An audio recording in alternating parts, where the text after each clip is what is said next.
Breaking news చూస్తున్నాం. Moinabad farm house drugs కేసులో పోలీసులు విచారణ జరుపుతున్నారు. ముగ్గురు నిందితులను మూడోసారి కస్టడీకి కోరారు పోలీసులు. రోహిత్ రెడ్డితో పాటుగా మరో ఇద్దరు నిందితులను కస్టడీ కోరుతూ పోలీసులు పిటిషన్ వేశారు. కస్టడీ పిటిషన్ పైన నేడు ఉప్పరపల్లి కోర్టు విచారణ జరపనుంది.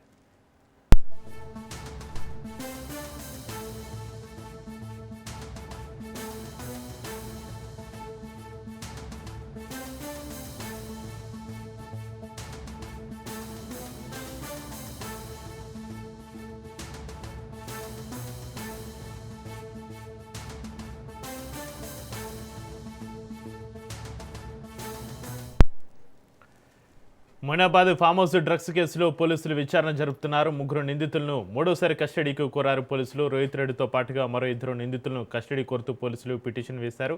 కస్టడీ పిటిషన్ పైన నేడు ఉప్పరపల్లి కోర్టు విచారణ సంబంధించి మరింత సమాచారాన్ని మా ప్రతినిధి పవన్ ఫోన్లలో అందిస్తారు. Pavan, Moinabad farm house drugs కేసులో పోలీసుల విచారణ, ముగ్గురు నిందితులను మూడోసారి కస్టడీకి కోరుతూ పోలీసులు కోరడానికి సంబంధించి మీ దగ్గర ఉన్న అప్డేట్స్ ఏంటి? అయితే మొయినాబాద్ ఫామ్ హౌస్ డ్రగ్స్ కేసులో పైలట్ రోహిత్ రెడ్డితో పాటు సోదరుడు రితీష్ రెడ్డి, నమిత్ శర్మలను మరోసారి ఒక కస్టడీ పిటిషన్ కూడా చిట్టాధికారులు దాఖలు చేశారు. ఎందుకంటే ఇప్పటికే 2 సార్లు 3 రోజుల పాటు కూడా కస్టడీ ఇచ్చింది.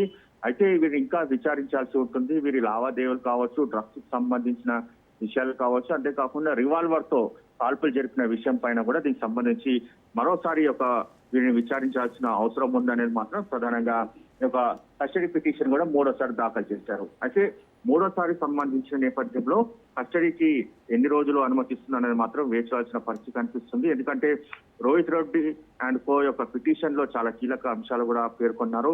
ఎందుకంటే ఆర్థిక లావాదేవీలంతా కూడా రితీష్ రెడ్డి చూస్తున్నవాడు. అయితే బ్యాంకు ఖాతాల్లో అనేక అనుమానాస్పద లావాదేవీలు కూడా గుర్తించామని చెప్పి ఇప్పటికే దీనికి సంబంధించి పోలీసులు చెప్పిన పరిస్థితి కనిపిస్తుంది.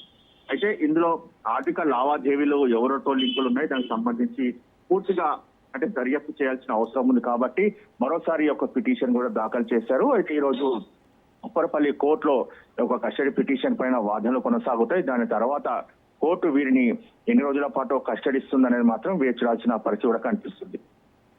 Right, thank you Pawan.